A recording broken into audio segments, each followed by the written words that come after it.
It is time now for checking the top business news stories. I'm joined by Karis Garland. Welcome to the programme, Karis. Now, night trains are making a bit of a comeback in Europe. Particularly, there's a service being relaunched from Paris to Berlin.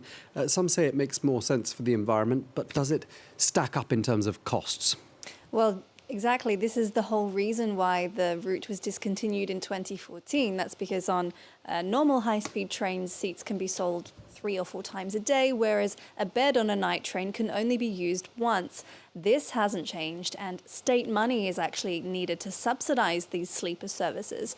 The French government wants to open 10 new night trains by 2030 and has invested some 100 million euros to revive the network and ready new carriages. Leo McGuinn tells us more.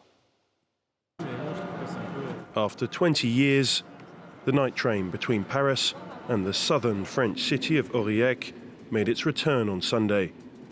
Transport Minister Clément Beaune was present for the maiden voyage. He says that France is well on its way to introducing 10 sleeper services by the end of the decade. We'll pursue this ambition with a plan for 10 lines by 2030.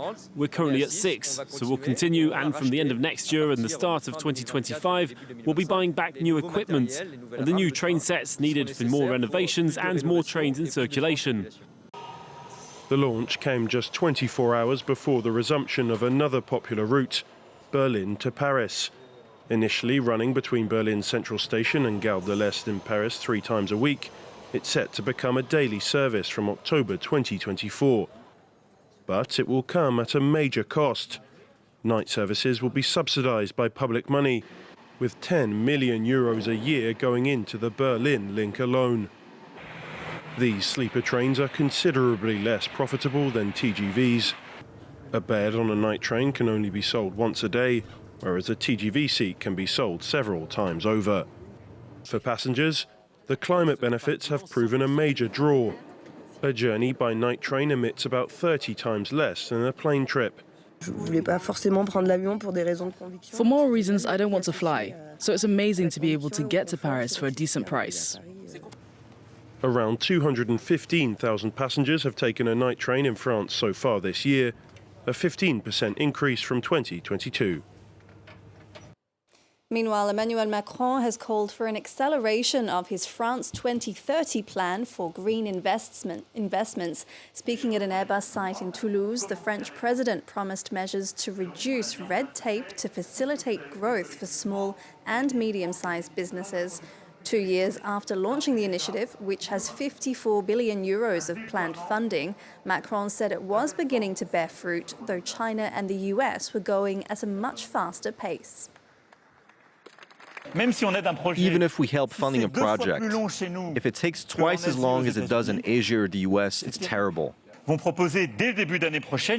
Next year, we're going to propose a series of concrete measures to further simplify and accelerate our procedures in all areas, to provide much more support to entrepreneurs, simplify procedures, and basically want to finish what we started, which is insufficient. TikTok has struck a joint venture deal with Indonesian tech giant GoTo, allowing it to restart its e-commerce business in the country. The social media app will invest $1.5 billion in GoTo's online shopping platform, Tokopedia, the biggest in Indonesia. Under the deal, TikTok will own 75% of the platform and inject TikTok Shop's Indonesia business into the enlarged Tokopedia entity. The deal comes after the Indonesian government banned online shopping on social media platforms to protect smaller merchants and users' data. And finally, European leaders are set for tense talks this week when deciding whether to give more financial aid to Ukraine. At a summit in Brussels starting Thursday, they'll decide on proposals to grant 50 billion euros of economic support to Kiev, plus assign a further 20 billion euros to Ukraine's military.